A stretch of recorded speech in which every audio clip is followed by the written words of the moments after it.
¿Te imaginas que la vida de la mujer que hizo llorar a medio mundo estuviera marcada por secretos tan jugosos que, si salieran hoy en Sálvame, reventarían los audímetros?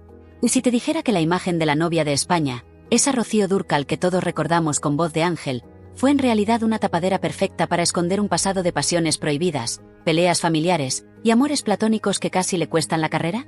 Pues prepárate, porque hoy destapamos el lado más oscuro, más humano y más salseante de Rocío Dúrcal. El lado que nadie te contó. Aquí no hay cuentos de hadas. Aquí hay supervivencia, traiciones y un corazón que aprendió a amar y a callar desde niña, para poder sobrevivir en una España de envidias y secretos. La historia empieza lejos del glamour, en un barrio humilde de Madrid. María de los Ángeles de las Heras Ortiz, que después el mundo conocería como Rocío Dúrcal, nació entre apreturas, siendo la mayor de 6 hermanos, hija de Tomás, un camionero que también fue taxista y chapuzas, y María Ortiz, ama de casa de las de toda la vida. Una familia donde cada peseta contaba, donde los sueños parecían cosa de ricos, y donde la pequeña Rocío ya se las ingeniaba para conseguir lo que quería. Si no, montaba la bronca hasta que el barrio entero se enterara. ¿Y quién fue el primer hombre de su vida? El que la impulsó a soñar más allá de los límites del barrio. Su abuelo Tomás. Sí, su propio abuelo. Ese hombre rudo, fanático del dominó, que veía en su nieta algo especial y la subía a las mesas del bar para que cantara, convirtiendo a la niña en espectáculo de barrio. Fue él quien le abrió la puerta al mundo artístico, llevándola a concursos de radio y televisión cuando todavía era una cría. Imagina la escena, una niña de 10 años, temblando de emoción, presentándose en Conozca a sus vecinos, con la mirada fija en su abuelo, que la miraba con orgullo. Pero mientras uno soñaba con verla triunfar, el padre de Rocío era un muro de piedra. «Usted será el culpable de que la niña vaya por el mal camino», gritaba en casa. Aquí empieza la guerra interna. El padre, temiendo perder a su hija. El abuelo, empeñado en verla brillar. Y en medio, una madre que intentaba poner paz, una niña que lavaba cabezas en una peluquería para ayudar y que ya soñaba con algo más grande. Porque Rocío siempre fue una rebelde. Si las cosas no salían como quería, se enfadaba, hacía rabietas y conseguía lo que se proponía. El mundo ya le venía pequeño. Así, bajo la tutela de su abuelo, y desafiando la autoridad de su padre, fue abriéndose paso en el ambiente artístico de la época. Al principio, imitaba a Marifé de Triana y actuaba bajo el nombre de Rocío Benamejí. Pero pronto dejaría de ser una más entre aspirantes a artista y pasaría a la historia. Pero claro, aquí no acaba el salseo.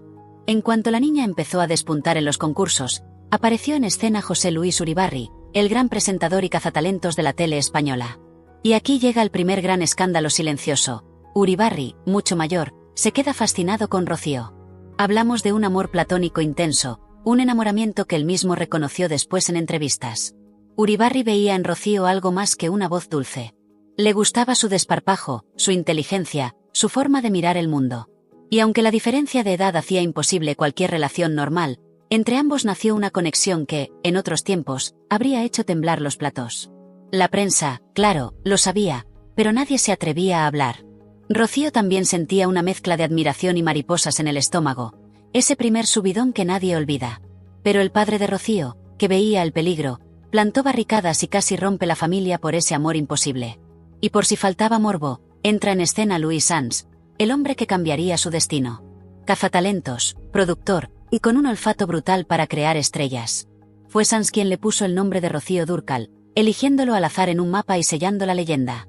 Gracias a Sans, Rocío pasó de ser una niña de barrio a la protagonista de Canción de Juventud, su primer largometraje.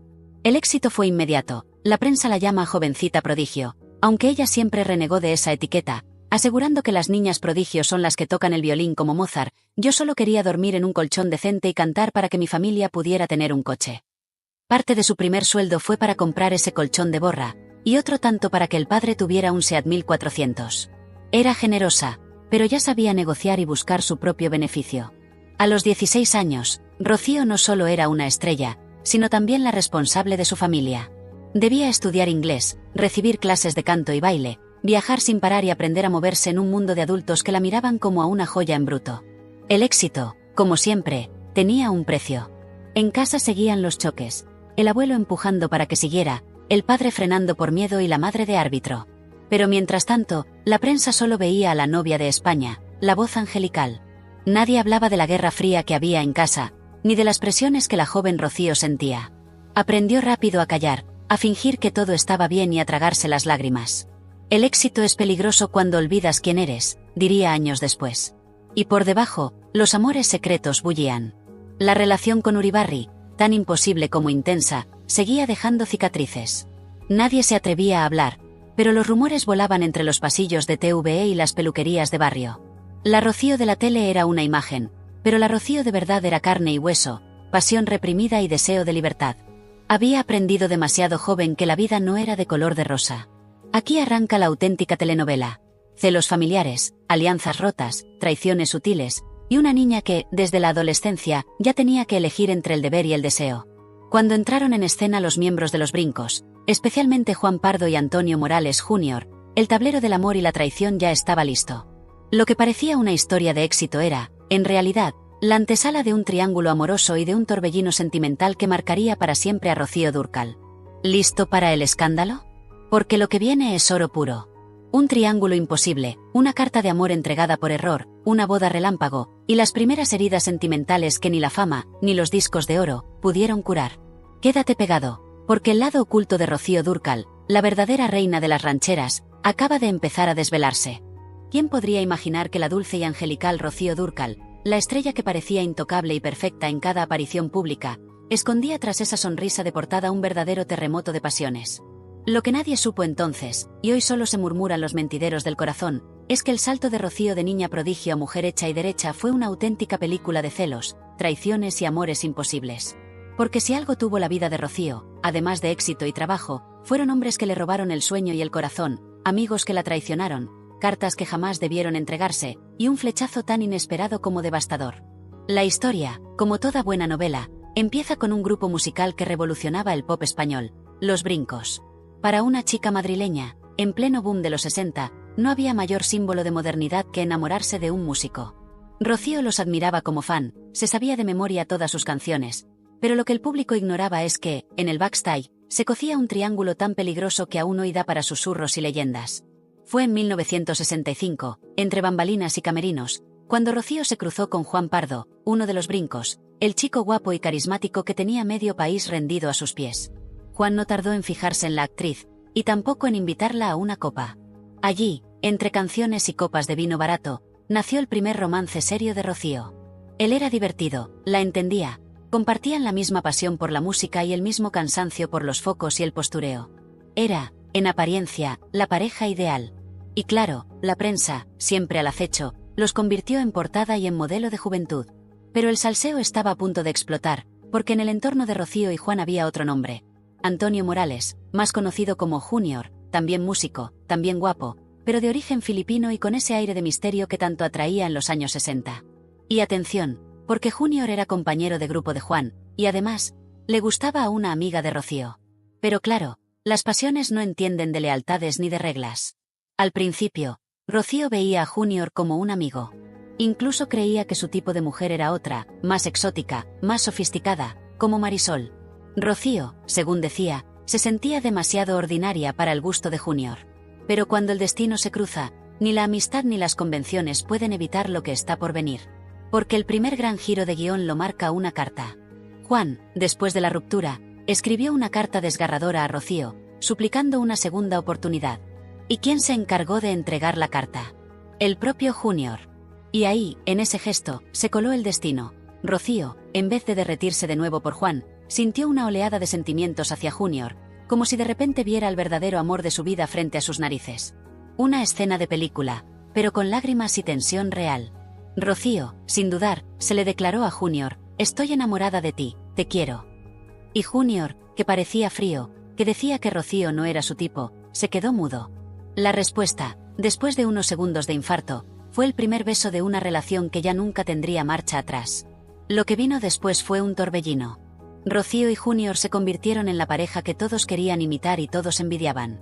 Su historia de amor, forjada entre escenarios y estudios de grabación, era un ejemplo de modernidad y rebeldía para una España que apenas salía de la dictadura y donde los escándalos amorosos se tapaban bajo la alfombra. Pero ellos no se escondieron. Su boda fue un auténtico bombazo mediático. El monasterio del Escorial vestido de gala, una lista de invitados donde estaban las mayores estrellas del país, desde Lola Flores hasta Carmen Sevilla, y una luna de miel en Venecia que fue portada en todas las revistas. Los periodistas, que ya entonces olían el salseo, se colaban hasta en el hotel para fotografiarles abrazados en las góndolas. En solo un mes, Rocío había pasado de novia de Juan a mujer de Junior. La boda fue tan rápida que ni los más allegados supieron cómo reaccionar. Algunos lo vieron como una traición, otros como el triunfo del amor verdadero, y la prensa se dividía entre los que aplaudían la modernidad y los que criticaban la velocidad del cambio de pareja. Pero a Rocío, ya por entonces con un carácter de acero bajo esa sonrisa de porcelana, le importaba poco el que dirán. Sabía lo que quería y lo quería ya. Ese impulso fue siempre su sello. Nunca esperó a que la vida decidiera por ella. No tardaron en llegar los hijos. Carmen, la primera, fue apadrinada nada menos que por Lola Flores. Luego vendrían Antonio y Sheila. Pero, atención, porque la maternidad de Rocío tampoco fue de cuento de hadas. Ella era la estrella, la que llenaba teatros y firmaba discos de oro, y en una España que seguía siendo machista y anticuada, tomar las riendas de la familia era casi un sacrilegio. Por eso, y para evitar que su marido se sintiera eclipsado, Rocío propuso que Junior se quedara en casa con los niños mientras ella seguía con la carrera. Esto, que hoy sería modernísimo, fue entonces fuente de cuchicheos, envidias y tensiones familiares. Junior, músico de éxito en Filipinas, acabó convertido en el señor Dúrcal para muchos. Y aquí viene uno de los detalles más jugosos que pocos conocen: la crisis silenciosa que se abrió entre ambos por culpa del éxito de Rocío. La presión de la fama, el brillo de la mujer artista y el orgullo masculino chocaron de frente. Hubo peleas, silencios y noches de insomnio. El matrimonio, que en la portada de Hola parecía perfecto, por dentro era una olla a presión. Por si esto fuera poco, Rocío decidió dar un paso aún más arriesgado: formar con Junior el dúo unisex, un experimento adelantado a su tiempo, y salir de gira juntos. Pero el proyecto solo duró un suspiro. Rocío quedó embarazada de su primera hija y decidieron que lo primero era la familia. Sin embargo, en la prensa se empezó a hablar de la decadencia de Junior y de que Rocío le había relegado a un segundo plano. La envidia y el resentimiento se colaban en cada esquina. Durante esta época, además, Rocío fue madre protectora, pero también mujer de armas tomar. No dudó en presentarse en los calabozos cuando fue detenida por la huelga de actores en 1975, con Lola Flores acudiendo en su ayuda, puño en alto, desafiando a la autoridad. Una imagen que recorrió todos los periódicos y que a muchos les costó entender. La dulce Rocío, la de las rancheras y los dramas románticos, convertida en símbolo de rebeldía. Pero si algo marcó este periodo, además del amor y la familia, fueron los celos y las traiciones. Porque la sombra de Juan Pardo nunca desapareció del todo, y el propio Junior llegó a sentir que, a veces, competía con un fantasma. Además, los rumores sobre la atracción de Junior por otras mujeres en su etapa en Filipinas empezaron a circular, y Rocío, siempre vigilante, no tardó en montar escenas de celos que hoy serían carne de reality show. Entre discos, giras y maternidad, Rocío tuvo que aprender a navegar entre el cariño verdadero, la desconfianza y la presión del que dirán. Todo mientras la prensa seguía alimentando la leyenda del matrimonio perfecto, y sus amigas y algún que otro amigo murmuraban sobre la velocidad del romance y las verdaderas razones de la boda express. Porque en el fondo, todo el mundo sospechaba que, tras tanta pasión y tanta rebeldía, había secretos que nadie se atrevía a contar. Y aquí es donde la vida de Rocío Dúrcal pega el giro definitivo. La llegada de una crisis silenciosa, el rumor constante, y la aparición de un personaje que lo cambiaría todo para siempre. Pero eso, ya es otra historia que merece ser contada con todos los detalles. Porque la vida de Rocío Dúrcal nunca fue una telenovela fácil. Fue un carrusel de pasiones, celos, traiciones y decisiones que la convirtieron en leyenda, pero también la marcaron para siempre.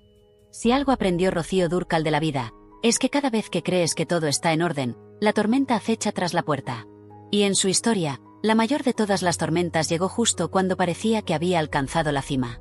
Porque si los primeros años de fama y amores fueron un terremoto, lo que vino después fue un auténtico huracán de emociones, de escándalos y de secretos que aún hoy siguen generando debates en los salones y las peluquerías de medio mundo. Y ese huracán tiene nombre y apellidos: Juan Gabriel. Pero antes de llegar a esa explosión, vamos a preparar el terreno, porque la vida de Rocío, en ese punto, ya era todo menos aburrida. Su matrimonio con Junior, a pesar de las apariencias, navegaba en aguas turbulentas. Tras la maternidad y la gira fallida como dúo, los silencios pesaban más que las palabras. Y si bien Junior aceptó quedarse en casa mientras Rocío despegaba como solista, lo cierto es que la distancia emocional iba en aumento. La prensa seguía hablando de la pareja ideal, pero en privado, las discusiones eran cada vez más frecuentes y los celos siempre presentes se convirtieron en una especie de tercer inquilino en la casa familiar. Y como si fuera poco, Rocío decidió dar un giro a su carrera que, para la España de entonces, fue directamente un escándalo. En 1977, Protagonizó junto a Bárbara Rey la película Me siento extraña, un filme que abordaba de forma abierta una relación entre dos mujeres, algo impensable en aquellos años. El largometraje fue un éxito de taquilla y un hito en la historia del cine español, pero para la imagen de Rocío, la novia de España, aquello fue casi un sacrilegio. Ella misma, años después, confesó que nunca fue al estreno ni volvió a ver la película. Se sentía incómoda, incluso arrepentida, pero lo cierto es que esa decisión la convirtió, de forma involuntaria, en pionera y en blanco de todas las habladurías posibles. ¿El resultado? La sociedad se dividió. Unos la criticaban por haber manchado su imagen de chica buena, otros la aplaudían por atreverse a dar voz a una realidad silenciada. Pero en casa, el efecto fue devastador. Junior, que ya venía arrastrando la sensación de estar a la sombra de Rocío, entró en una etapa de depresión y distanciamiento. Aprovechó para volcarse en su carrera en solitario, especialmente en Filipinas, donde aún era una auténtica estrella. Pero la distancia física se sumó a la emocional, y mientras tanto, los rumores de que Junior podía estar tonteando con una compañera, una tal Vilma, cruzaron medio mundo y llegaron a oídos de Rocío, que no dudó en subirse a un avión y plantarse en Manila para poner las cartas sobre la mesa. Se cuenta, entre susurros, que aquel encuentro fue una auténtica guerra fría. Rocío le dio un ultimátum a Junior: o vuelves a España o esto se acabó. Y Junior, que en el fondo sabía que había mucho más que perder que ganar, no tardó en hacer las maletas y volver. Pero el daño ya estaba hecho. El matrimonio estaba tocado, la prensa olía sangre, y los viejos amigos de ambos empezaban a elegir bando. Todo esto mientras la imagen pública de Rocío seguía siendo la de una artista impecable, dedicada a su público y a su familia, incapaz de una mala palabra. Pero dentro, la procesión iba por dentro y el desgaste era cada vez más evidente. Y es justo ahí, cuando el panorama sentimental parecía más desolador, cuando surge en el horizonte un nombre que cambiaría para siempre la historia musical y personal de Rocío Dúrcal: Juan Gabriel. El divo de Juárez, con su talento arrollador, su personalidad magnética y su capacidad para convertir cualquier melodía en un himno, cruzó el Atlántico y se topó de frente con Rocío. Y lo que nació fue mucho más que una relación profesional. Fue una simbiosis artística, una chispa brutal, y un vínculo tan intenso que muchos llegaron a preguntarse si, detrás de tanta pasión musical, no había algo más. El primer encuentro fue casi de película. Juan Gabriel, que buscaba una voz capaz de llevar sus rancheras al siguiente nivel, escuchó a Rocío y supo al instante que había encontrado a su musa. Al principio, Rocío no estaba convencida de lanzarse a la música ranchera. Ella, madrileña y con un pie en la copla y otro en la balada romántica, no veía claro meterse en ese terreno. Pero Juanga, como buen conquistador, supo convencerla. Le compuso un álbum entero y, desde la primera canción, el éxito fue inmediato. Rocío Dúrcal canta a Juan Gabriel se convirtió en un bombazo tanto en España como en América Latina. Las canciones, como Costumbres y Amor Eterno, traspasaron fronteras y convirtieron a Rocío en la española más mexicana y en la reina indiscutible de la ranchera. Pero detrás del éxito profesional se escondía un torbellino emocional. Las giras juntos eran una montaña rusa de emociones, y la prensa, que no es tonta, empezó a hablar de una relación más allá de lo musical. Las miradas, las complicidades, las confidencias en hoteles, la química en el escenario. Todo apuntaba a que entre Rocío y Juan Gabriel había algo que no era solo amistad ni trabajo. Y aunque nunca se llegó a confirmar una relación sentimental, las malas lenguas nunca dejaron de especular. ¿Eran pareja? ¿Eran almas gemelas condenadas a no cruzar la línea? ¿O simplemente compartían ese vínculo indestructible de los artistas que se entienden sin palabras? Junior, mientras tanto, observaba desde la sombra cómo su mujer alcanzaba un éxito sin precedentes. Las rancheras la llevaban de gira por medio mundo y la devoción del público mexicano era total. Pero en el ámbito privado, los celos, las inseguridades y las discusiones subían de tono. Y no era para menos. El rumor de que Juan Gabriel y Rocío formaban un tándem imbatible en todos los sentidos era constante. Se decía incluso que las canciones más desgarradoras de Juanga estaban inspiradas en los desvelos y las tristezas que compartía con Rocío. Que lo que sentían el uno por el otro traspasaba el escenario y se convertía en confesiones a puerta cerrada, en noches de desvelo, en promesas imposibles de cumplir. Pero como siempre, en toda historia de pasión y talento, llega el momento de la explosión. Porque una relación tan intensa, tan llena de admiración mutua y complicidad, solo podía terminar de una forma, con un enfrentamiento brutal. La ruptura profesional y personal entre Rocío Dúrcal y Juan Gabriel sigue, a día de hoy, envuelta en misterio. Se han contado 1000 versiones, que fue por un equipo de televisión que Juanga envió a grabar un videoclip sin el permiso de Rocío, que hubo diferencias irreconciliables por los derechos discográficos, que la rivalidad entre sus egos acabó por dinamitar el tándem. Pero la versión más jugosa, la que aún hoy se murmura en los camerinos y en los círculos más salseantes, es la del libro bomba publicado por el exmanager de Juan Gabriel, Joaquín Muñoz. En ese libro, Muñoz asegura que el verdadero motivo de la ruptura fue un escándalo aún mayor. Juan Gabriel se habría enamorado perdidamente de Junior, el marido de Rocío. Sí, tal cual lo oyes. El divo habría encontrado en Junior una musa inesperada, un flechazo imposible que desencadenó los celos, la distancia y la ruptura con Rocío. Aunque nunca hubo confirmación pública, y tanto Rocío como Junior guardaron siempre silencio, el rumor fue gasolina sobre un fuego ya encendido. Imagina el terremoto mediático si esa historia hubiera salido en los años 80, cuando España y México eran territorios todavía muy conservadores y la homosexualidad estaba marcada por el tabú y el silencio. La realidad es que, tras la separación artística, la vida de Rocío nunca volvió a ser la misma. El dolor de perder a Juan Gabriel artísticamente hablando, se sumó al desgaste de su matrimonio y a la presión de mantenerse en la cima. Pero, como siempre, Rocío demostró una fortaleza fuera de lo común. Siguió adelante, grabó nuevos discos, crió a sus hijos y se mantuvo como una leyenda viva en ambos lados del Atlántico. Pero algo en ella cambió para siempre tras esa etapa, la inocencia se fue, el corazón se endureció, y la leyenda de Rocío Dúrcal, la mujer de los 1000 amores y las 1000 traiciones, quedó grabada para siempre en la memoria colectiva. Porque si algo dejó claro su historia con Juan Gabriel, es que detrás de cada éxito hay un precio, y que los mayores escándalos no siempre se ven en portada. Si algo supo Rocío Dúrcal en vida fue que las leyendas, para sobrevivir en la memoria de un país, necesitan su dosis de misterio, traición y tragedia. Y la suya fue, sin lugar a dudas, una vida de película. Porque después del vendaval Juan Gabriel, tras el estallido de los celos, la ruptura profesional y los rumores de un triángulo imposible, el destino guardaba a Rocío una última etapa de sobresaltos, enfrentamientos y secretos que todavía hoy dividen a familias y fanáticos a un lado y otro del Atlántico. Tras la ruptura definitiva con Juan Gabriel, los focos de la prensa, lejos de apagarse, se volvieron aún más feroces. Todos querían saber, ¿qué ocurrió de verdad entre el divo de Juárez, Rocío Dúrcal y Junior? ¿Fue una simple pelea de egos entre dos artistas que se sabían imprescindibles o hubo algo más? ¿Algo tan turbio que nadie se atrevió a decirlo en voz alta? Las versiones siguen cruzándose como dagas en un plató de salseo. La del videoclip de La Guirnalda grabado sin permiso, la de los derechos de autor y las comisiones, la de la gira que nunca se realizó por una bronca monumental. Pero ninguna prende tanto como la del supuesto flechazo entre Juan Gabriel y Junior, el marido de Rocío. Porque sí, la teoría que incendió los foros, las tertulias nocturnas y las sobremesas de media España y México fue esa, que el verdadero motivo del odio irreconciliable entre Rocío y Juan Gabriel fue el enamoramiento secreto del divo por Junior. Una versión que nadie en la familia quiso confirmar ni desmentir, y que el propio exmanager de Juanga, Joaquín Muñoz, dejó caer en su libro como quien arroja gasolina sobre un incendio. Imagina, por un segundo, lo que hubiera supuesto en la España de los años 80 que esa historia saliera en portada. No solo el escándalo mediático, sino el terremoto personal y familiar. Rocío, la gran diva española, traicionada doblemente. Junior, convertido en objeto de deseo de dos mitos. Juan Gabriel, admitiendo su amor por el marido de su musa. Salseo del que hace historia. ¿Fue real ese triángulo? ¿Solo un rumor nacido del despecho y los intereses comerciales? Lo cierto es que, tras esa ruptura, las carreras de todos los implicados cambiaron de rumbo para siempre. Rocío siguió su camino en solitario, pero el brillo de los discos con Juan Gabriel nunca volvió a repetirse. Junior, por su parte, se encerró en su papel de marido discreto y padre entregado, pero jamás recuperó la confianza total de su esposa. Y Juan Gabriel, aunque siguió cosechando éxitos, nunca volvió a encontrar una intérprete que le diera tanta gloria y a la vez tantos quebraderos de cabeza. Pero la vida, que nunca da tregua a las leyendas, tenía reservada a Rocío su acto final.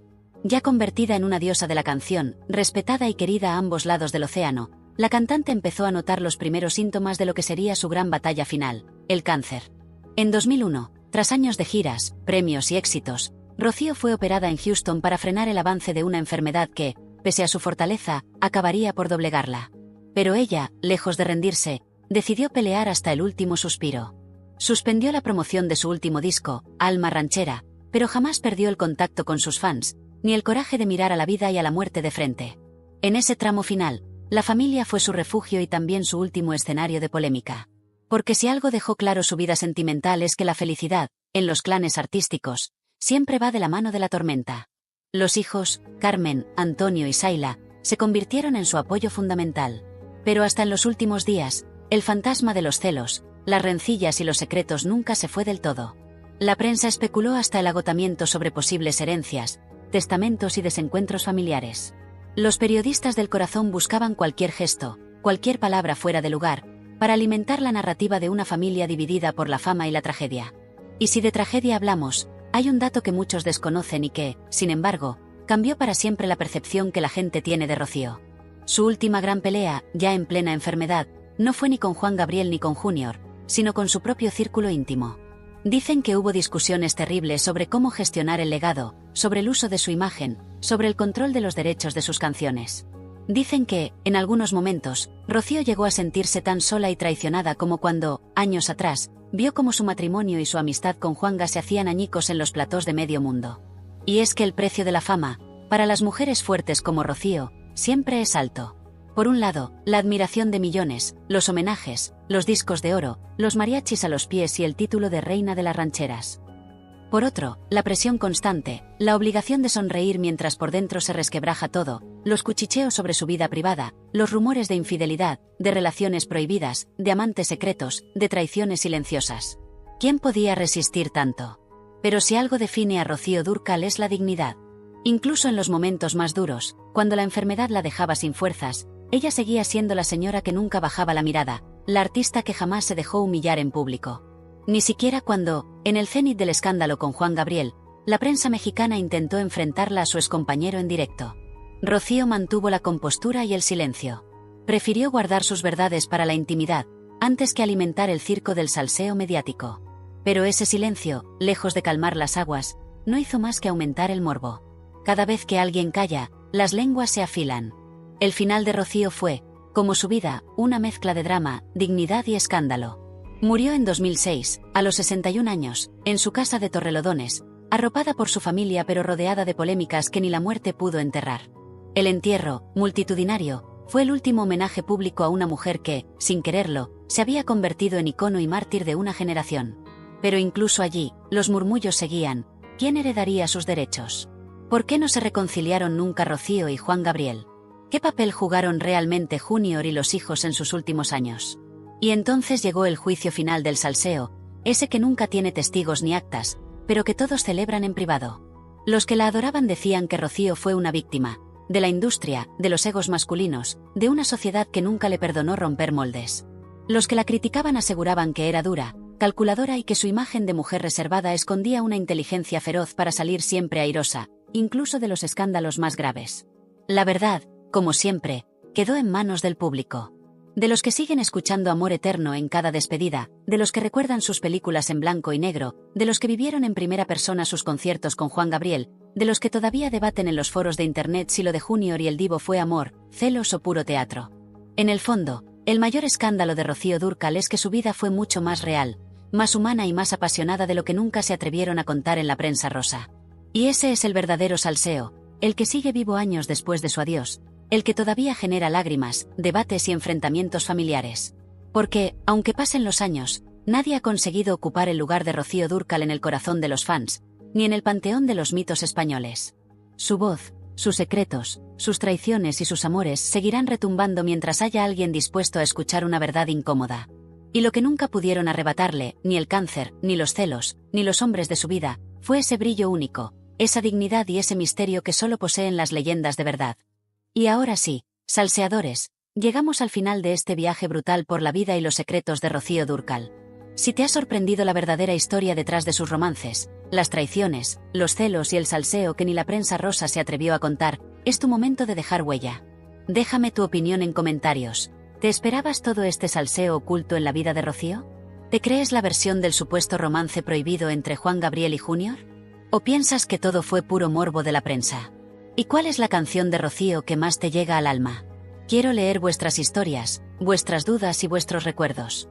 Haced que esta caja de comentarios arda. Si este vídeo te ha dejado con la boca abierta y quieres más verdades sin censura, apóyanos con un me gusta gigante. No imaginas lo que ayuda un simple like para que YouTube recomiende este documental a más gente que, como tú, está harta de medias tintas y quiere saberlo todo. Y sobre todo, si eres de los que aman desenterrar secretos, los giros inesperados, las historias de amor y traición que marcan época. Suscríbete ahora mismo a Tirando Salseo y activa la campanita.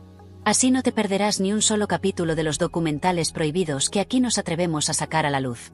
Recuerda, aquí no hay miedo, Aquí hay información, espectáculo y morbo, del bueno.